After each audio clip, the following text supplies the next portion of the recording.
ऐसे तो संसार में तमाम संत हुए हैं, सृष्टि के आदि से लेकर के अब तक के तो तमाम संत हुए हैं, लेकिन ये एक अलौकिक विचित्र महापुरुष हुआ संसार में। ये अपना एक अलग इतिहास बना करके गया है।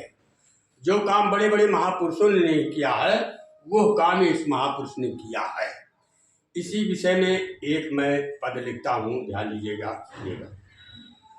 अरे साधो ऐसा संत नहीं देखा, ऐसा साधो ऐसा संत नहीं देखा, ऐसा संत नहीं देखा रे साधो, ऐसा संत नहीं देखा।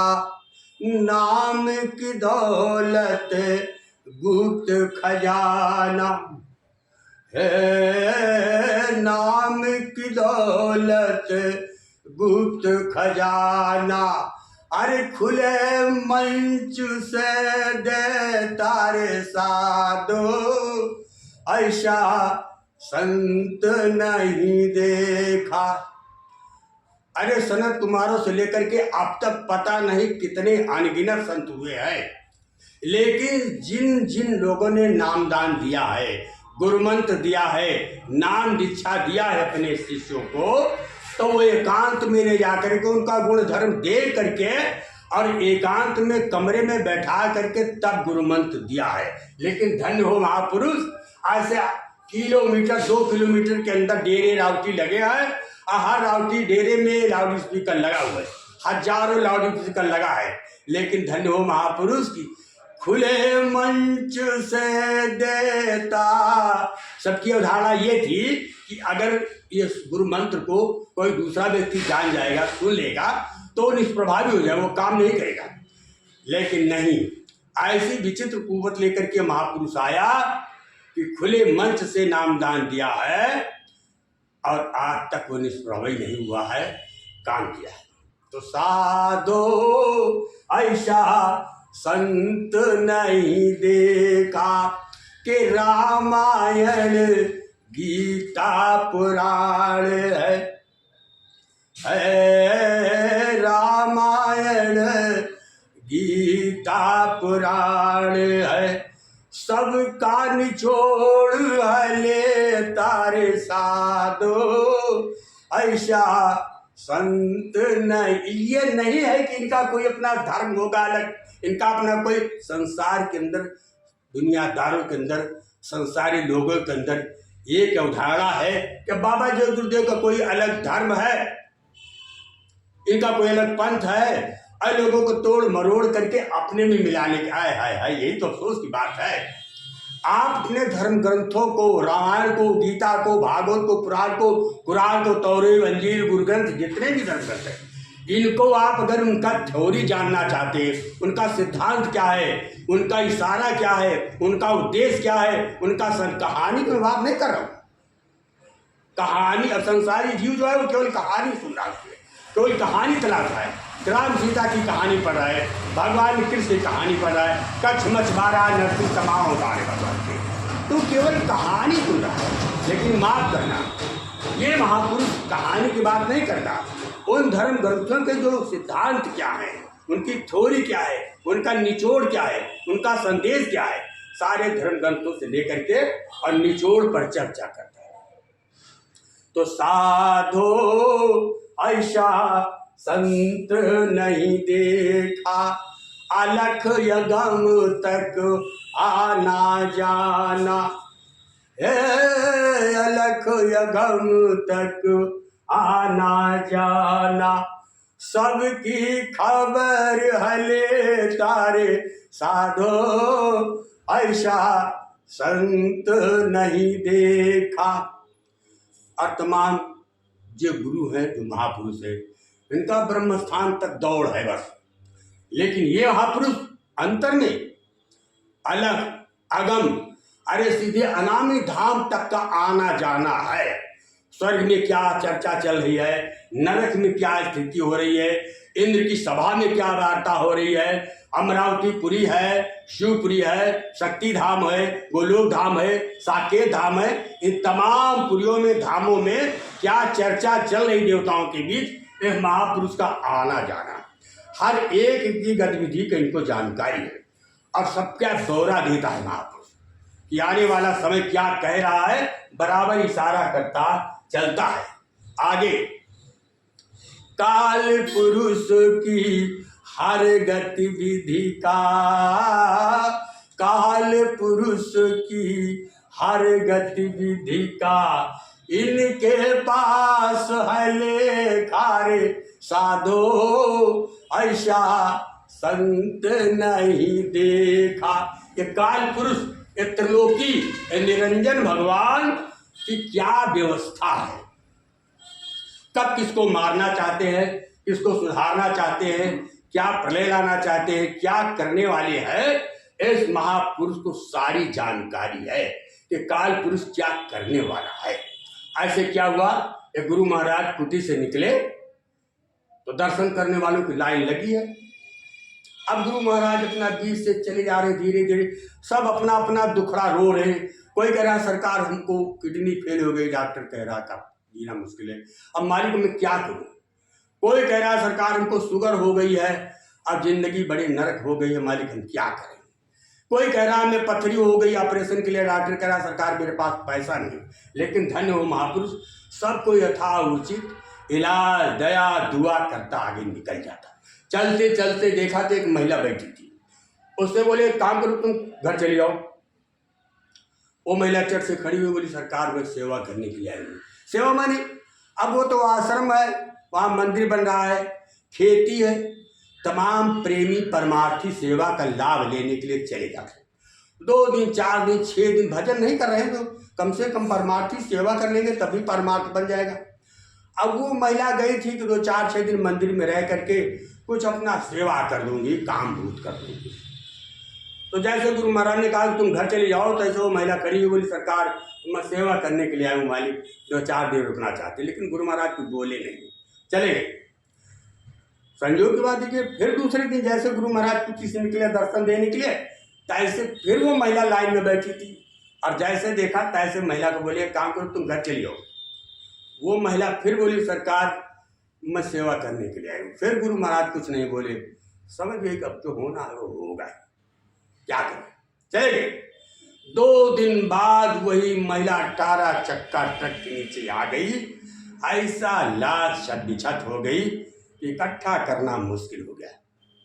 तो साधो ऐसा संत नहीं देखा। आने वाली घटना के बारे में न राम ने किसी को आगाह किया है और न कृष्ण ने किसी को आगाह किया है, लेकिन धन है ये सतलोक से चल करके आया महापुरुष, तो सीधे सतलोक के नीचे के जितने मंडल है ये सब की गतिविधि की उनको जानकारी है। ऐसे गुरु महाराज कुटी से निकले, एक आराम मशीन लगी थी बहुत बड़ी, तमाम प्रेमी लोग अपना उसमें लकड़ी है, पटरा है, बल्लिए चीरते हैं, लकड़ी का काम, फर्नीचर का काम चलता रहता अक्सर। तो गुरु महाराज घूमे, बोले है बच्चू, बोले हाँ सरकार, देखो ऐसा है कि जो भी लकड़ी चीरना है आज चीर लो, कल मशीन नहीं चलाना। बोले ठीक है सरकार। हुक्म करके गुरु महाराज आगे चले गए। दूसरे दिन वो प्रेमी लोग जो लकड़ी चीरने का काम करते थे अपना रतुन मंजन किया, सत्संग सुना, उसके बाद सत्संग खत्म हुआ, नहाए धोए खाए पिए। अब कोई इधर बैठा है, कोई उधर बैठा, कोई काम ही नहीं, तो एक मन में आया ख्याल कि भाई ना हो ये देखो बोटा जो है ये आराम मशीन के ठीहे पे लगा हुआ है, तो ना हो 4 6 10 मिनट लगेगा, इसको 2 फाड़ कर दिया जाए तो फुर्सत हो जाए। बोले ठीक है चलो कर दिया जाए। बस बात तय हो गई, तुरंत जाके बटन दबा दिया, मशीन चालू हो गई। आराम मशीन चालू हो गई, जैसे जैसे बंदे ठीहे में जाके उतरे और सिल्ली में हाथ लगाते धक्का देते फाड़ने का काम शुरू होता, तैसे पलक झपकते वो आरा टूट गया। और आरा टूटा है कि एक बंदे का तुरंत हाथ गायब गया, बाहर लग गई कि आए अनर्थ हो गया, फला का हाथ कट गया, हाथ कट गया। भाग के गए गुरु महाराज के पास, बोले सरकार अनर्थ हो गया, उसका तो हाथ कट गया। रे बोले अब तो जो होना था हो गया, मैं क्या करूँ। आप लोगों को जो इशारे में बात समझाई जाती तो आप लोग मेरी बात तो समझते नहीं। मैंने कल ही कह दिया था मशीन नहीं चलाना, लेकिन मेरी बात नहीं मानी, अब चला गया तो अब क्या करूँ, तो काल दाव मार गया ना, अब मैं कर ही क्या सकता हूँ। तो साधो ऐसा संत नहीं देखा। राजा को रंक, रंक को राजा, राजा को रंक और रंक को राजा। अरे जो चाहे कर दे तारे साधो, ऐसा संत नहीं देखा। ऐसे गुरु महाराज कुटी से निकले, दर्शन देने के लिए निकले। तब तक एक बंदा पैर पकड़ लिया, रोने लगा, बस सरकार क्या करूं, मैं गरीबी से तंग आ गया हूं मालिक। 2 वक्त की रोटी को उनका एक समय की रोटी नहीं जुट पाती मालिक, मैं क्या करूं, मैं जिंदगी से ऊब गया हूं, अब मेरी जीने की सारी ख्वाहिश खत्म हो गई, सरकार दया चाहता हूं। तुरंत गुरु महाराज ने क्या किया कि पीछे जो प्रेमी लोग झोली लिए टहलते रहते हैं, जो कोई प्रेमी 2 रुपये 4 रुपये 10 रुपये अगर देना चाहता गुरु को, तो अपना उसी झोली में डाल देता था। तुरंत गुरु महाराज ने झोली में हाथ डाला, 100 रुपये निकाल, बोले जाओ जाओ मूंगफली ठेला लगा लेना। हाय हाय हाय, धन्य हो महापुरुष। उस व्यक्ति के प्रारब्ध के पन्ने को ऐसा फाड़ा, काल पुरुष के विधान को ऐसा तहस नहस किया कि जिस बंदे को 100 रुपया दिया था, कहा जाकर के ठेला लगा देगा, आज उस बंदे की 5-6 मील चलती है और उसके अंडर में हजारों कर्मचारी काम करते हैं। तो साधो ऐसा संत नहीं देखा रे, साधो ऐसा संत नहीं देखा, कि जिसको चाहा बदल दिया है, जिसका चाह बदल दिया है, छिन में कर्म की रेखा रे साधो, ऐसा संत नहीं देखा। बिगड़े बिगड़े प्रारब्ध को बदल दिया। कितने मांसाहारी थे, मांस मच्छी मदिरा का सेवन करते थे, तबाही के रास्ते में बड़ी दूर तक निकल चुके थे, अब उनके अंत का समय आ गया था। लेकिन धन्य हो महापुरुष, ऐसे निष्प्रयोज निष्प्राय निष्प्राण जीवों को, मनुष्यों को रास्ते में लाके खड़ा कर दिया। अब आज वो क्या है, मांस मच्छी मदिरा का नाम ले ले से बिगड़ जाते हैं। अब वो मांस मच्छी मदिरा को कौन कहे, वो सत्संग सुनते हैं, अब बैठ करके ध्यान भजन सुमिरन करते हैं। तो लिखा हुआ जो कर्म में लिखा था कि तेरे जो नरक को जाएगा, वो पन्ना ही पूरा फाड़ के कर्म की रेखा ही बदल दिया और भक्ति के रास्ते पर जीव निकल पड़ा। तो साधु ऐसा संत नहीं देखा रे, साधु ऐसा संत नहीं देखा, सब पर दया बराबर होती। ऐसा नहीं है कि जो पैसे वाला हो उसके ऊपर ज्यादा दया हो और जो कोई गरीब आदमी हो उसकी तरफ नजर उठा के ताका न जाए, ऐसा कुछ नहीं। धन्य महापुरुष।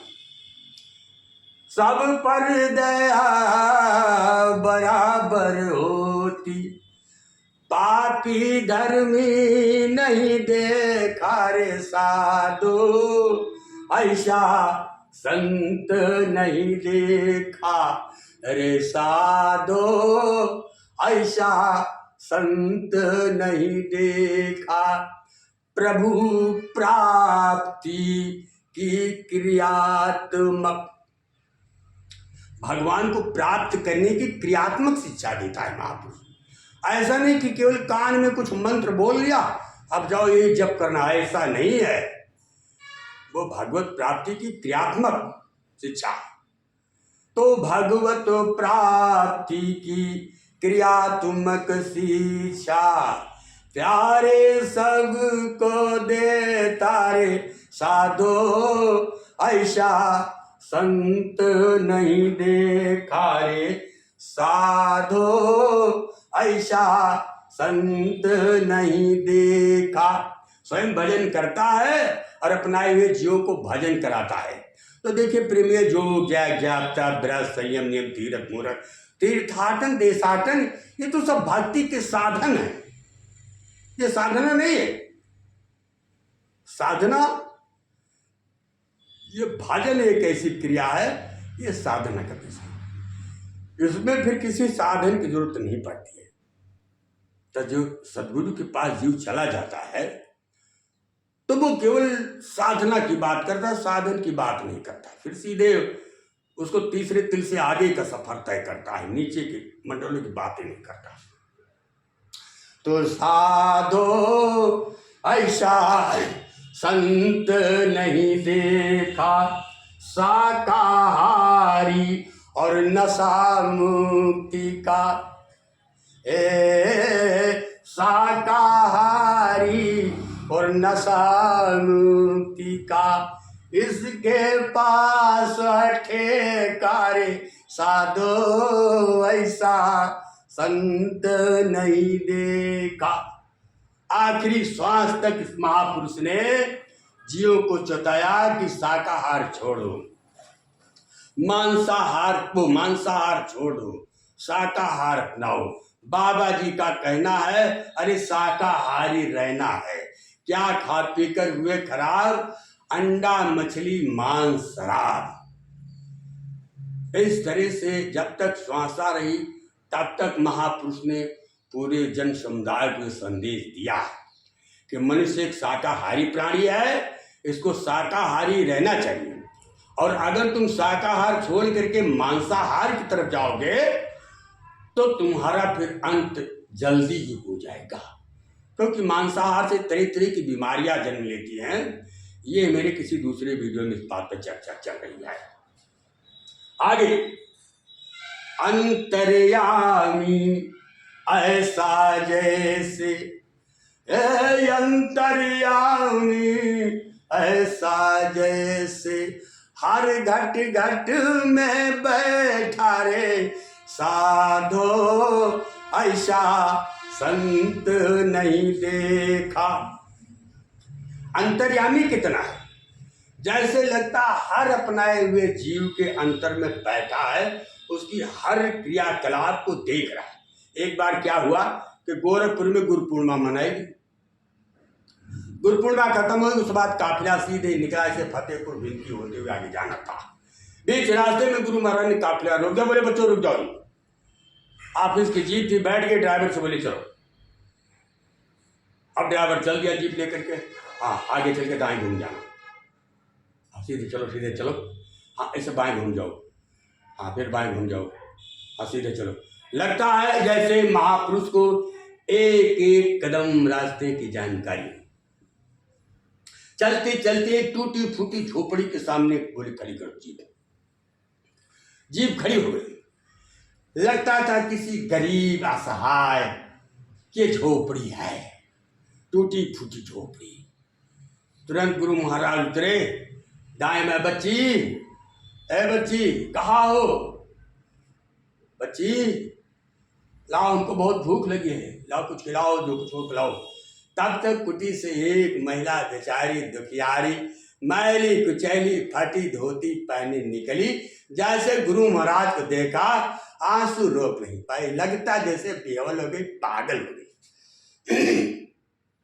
वो जल्दी से कोई मीढ़ा, कोई कुर्सी, कोई पीढ़ा तलाशने लगी कि गुरु महाराज को मैं बैठाऊं कहाँ।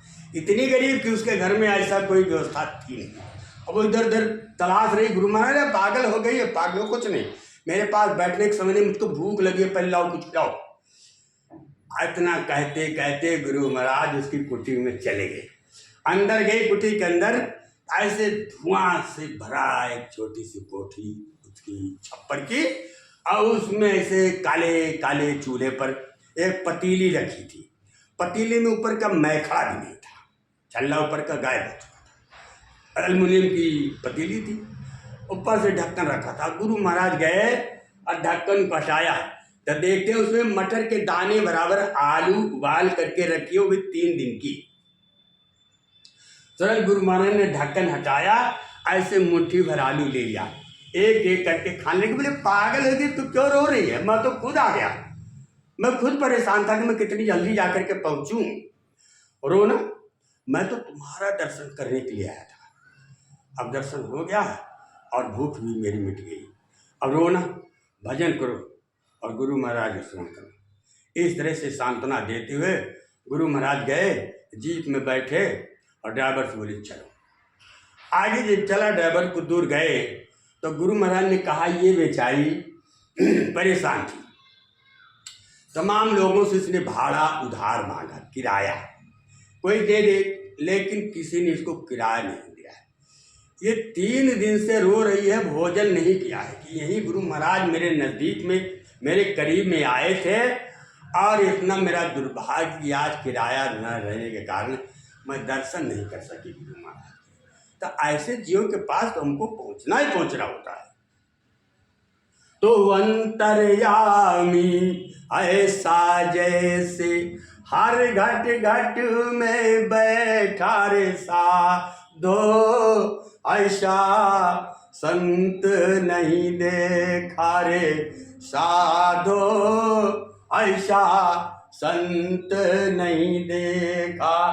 एक आवाज पर जो लाखों को, एक आवाज पर जो लाखों को, अरे बोरा पहना दे तारे साधु, ऐसा संत नहीं देखा रे कि साधो। अब अपने बेटे को कहिए कि बेटा बोरा के कुर्ता सिला लो, बूशर्ट पैंट सिला लो। हाय हाय हाय, कितना भी आज्ञाकारी बेटा होगा लेकिन तुरंत पिता को जवाब देगा कि पिताजी ये हमसे नहीं हो पाएगा। लेकिन धन्य हो महापुरुष, इसकी एक आवाज पर बड़े बड़े IAS PCS अधिकारी, करोड़पति, जो कि हजारों की महफिल रोज अटेंड करते थे, एक जवान पे बोरा धारण कर लिया। और अब बोरा पहन के जब समाज में जाता है ना, तो उतना ध्यान से समाज के लोग उसको देखते हैं, उतने समाज ध्यान से तो कोई हाथी को नहीं देते होते। लोग पता नहीं क्या क्या कमेंट करते हैं, क्रिटिसाइज करते हैं कि तुमको गर्म नहीं लगता है, तुम्हें गड़ता नहीं है, चुभता नहीं है, शर्म नहीं लगती है, ऐसे पता नहीं क्या क्या लोग कहते हैं। लेकिन वो बंदा सब गुरु की आज्ञा में चल रहा है, पूरी मौज में है, उसको कोई तकलीफ नहीं, कोई इतराज नहीं। तो ये आवाज पर जो लाखों को, अरे बोरा पहना दे तारे साधु, ऐसा संत नहीं देखा हे साधु, ऐसा संत नहीं देखा, संत नहीं देखा, संत नहीं देखा।